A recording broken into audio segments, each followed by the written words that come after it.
Hello friends, welcome to my YouTube channel Nikku review. तो अमृत मंथन के इस एपिसोड में हम लोग देखेंगे अमृत और युग जो होते हैं वो अपना भेष बदल के आए होते हैं इसार के घर पे और बातें कर रहे होते हैं खूब प्यारी प्यारी विशाल के घर पे। और विशाल को फंसा रही होती है अमृत, और तभी वहाँ फिर आ जाती है वानी। और फिर वानी को देख के अमृत और युग जो होते हैं वो हैरान रह जाते हैं। तो वो सोचते हैं कि ये वानी यहाँ पर क्या कर रही है, यानी कि वही बच्ची जिसे रोड पर छोड़ दिया था। सोचते हैं कि हमने जिस लड़की को इतना परेशान किया था। और तभी हम लोग देखेंगे कि जो वानी होती है वो कहना तो बहुत कुछ चाहती थी कि बट वो कह नहीं पा रही थी, पर वो कुछ इशारे कर रही थी जिन्हें ना अमृता समझ पा रही थी ना विशाल पा रहा था।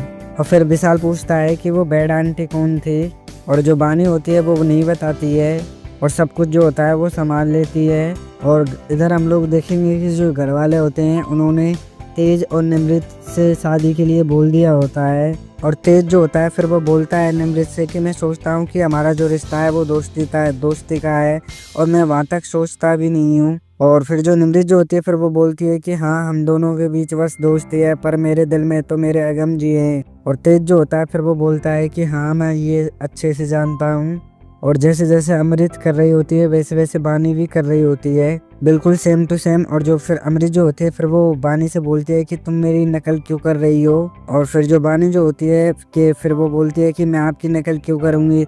और ऐसे ही दोनों के बीच में बातें हो रही होती हैं। और फिर तभी फिर जो वानी की फ्रेंड होती है, मतलब कि जो होती है वो वहाँ पर फिर आ जाती है। और फिर जो वानी जो होती है अपनी फ्रेंड ज्योति को बताती है कि ये वही वेड आंटी है। और फिर जो ज्योति होती है फिर वो अमृत की अपने हिसाब से क्लास ले रही होती है। और तभी फिर वहाँ पे युग आता है और फिर वो सोचता है कि एक साथ दोनों बच्ची हैं, और फिर वहाँ से चला जाता है। और युग और जो अमृत होते हैं वो फिर वहीं होते हैं, और जो बच्चे होते हैं फिर वो चले जाते हैं। और जो अमृत जो होती है फिर वो सोच रही होती है कि वानी ने कुछ नहीं बताया, वो अच्छा है, चलो।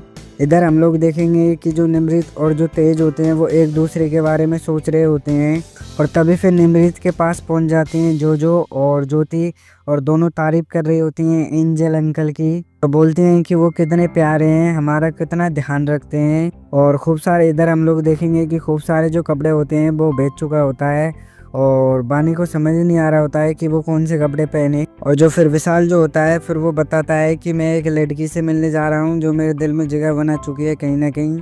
और इधर हम लोग देखेंगे कि जो अमृत और युग होते हैं वो अपनी चाल में कामयाब हो रहे होते हैं, और विशाल से 40 लाख रुपीज मार भी लेते हैं, मतलब कि 40 लाख का उसके साथ स्कैम कर देते हैं। और फिर जो विशाल होता है वो फंस जाता है और 40 लाख रुपए की हाँ बोल के फिर वो बोलता है कि हाँ, मैं दिलवा दूंगा। और आगे हम लोग देखेंगे कि गणपति जी की मूर्ति पहुंचा देता है अगम प्रिया पोर्ट पर गुणवानी के पास। और वानी फिर बोलती है कि मुझे मुंबई गॉड की कोई ना कोई चीज़ तो चाहिए होती है। और फिर जो अगम होता है वो आता है विशाल के पास और देखता है अमृत और युग को, और उसे बहुत गुस्सा आती है। और फिर वो गुस्से में अमृत का जो गला होता है उसे दबा देता है, और गला दबा के उसे फिर फेंक देता है। तभी वापस फिर जो विशाल होता है वो अमृत की साइड लेता है। तो फ्रेंड्स, इस एपिसोड में इतना ही, मिलते हैं नेक्स्ट एपिसोड में। अगर आपका इसका पार्ट 2 चाहिए तो आप लोग मेरे को कमेंट कर सकते हो। वीडियो पसंद आए तो लाइक करें एंड अपने फ्रेंड्स के भी साथ शेयर करें। जो भी अमृत मंथन के न्यू अपकमिंग एपिसोड देखना चाहता है वो हमारे चैनल को सब्सक्राइब करे। एंड इस वीडियो में इतना ही, मिलते हैं नेक्स्ट एपिसोड में। तब तक के लिए bye bye and take care.